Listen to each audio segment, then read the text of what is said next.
नमस्कार शेतकरी मित्रांनो, आपल्या सत्याची शेती या यूट्यूब चॅनलवर आपलं मनापासून स्वागत आहे।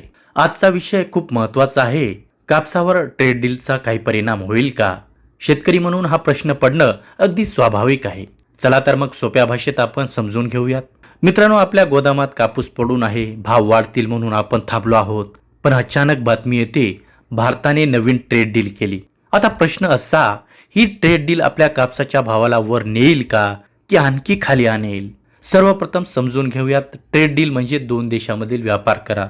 उदाहरणार्थ भारत आणि युनायटेड स्टेट्स किंवा भारत आणि चायना यांच्यात जर करार झाला तर आयात निर्यात शुल्क कमी किंवा जास्त होऊ शकतं। याचा थेट परिणाम कापूस, सूत, कापड या सगळ्या साखळीवर होतो। भारत हा जगातील मोठा कापूस उत्पादक देश आहे। जर ट्रेड डीलमुळे भारतीय कापसाची निर्यात वाढली तर देशांतर्गत मागणी वाढेल, मागणी वाढली तर भाव वाढण्याची शक्यता देखील असते। विशेषतः जर चीन किंवा बांगलादेश सारख्या देशांनी भारतीय कापसाचा आयात कर कमी केला तर आपल्यासाठी ही चांगली बातमी ठरू शकते। पण मित्रांनो, चित्र इतकं सोपं नाही। जर ट्रेड डीलमुळे परदेशातून स्वस्त कापूस किंवा कापड भारतात येऊ लागला तर आपल्या कापसाला स्पर्धा वाढेल। विशेषतः ब्राझील आणि ऑस्ट्रेलिया हे देश मोठ्या प्रमाणात कापूस निर्यात करतात। त्यांचा कापूस स्वस्त पडला तर भारतीय बाजारात भावावर दबाव येऊ शकतो। ट्रेड डील सोबतच डॉलरचा दरही महत्त्वाचा आहे।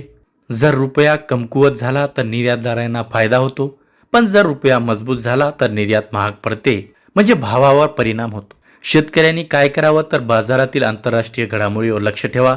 सगळा कापूस एकदम विकू नका, टप्प्याटप्प्याने विक्री करा। स्थानिक जिनिंग मिल आणि व्यापाऱ्यांकडून अपडेट घ्या। MSP आणि सरकारी धोरणांची माहिती ठेवा। मित्रांनो, ट्रेड डील हा शब्द मोठा आहे, पण त्याचा परिणाम शेवटी आपल्या शेतातील कापसावर होतो। आपण जर माहितीपूर्ण निर्णय घेतला तर बाजारातील चढउतारांमध्ये टिकून राहू शकतो। शेतकरी आता फक्त उत्पादक नाही, तो बाजार समजणारा स्मार्ट उत्पादक झाला पाहिजे। जर तुम्हाला अशाच माहितीपूर्ण व्हिडिओ हवे असतील तर आपल्या सत्याची शेती या चॅनलला नक्की सबस्क्राईब करा। व्हिडिओ आवडला तर लाईक आणि शेअर करा। धन्यवाद।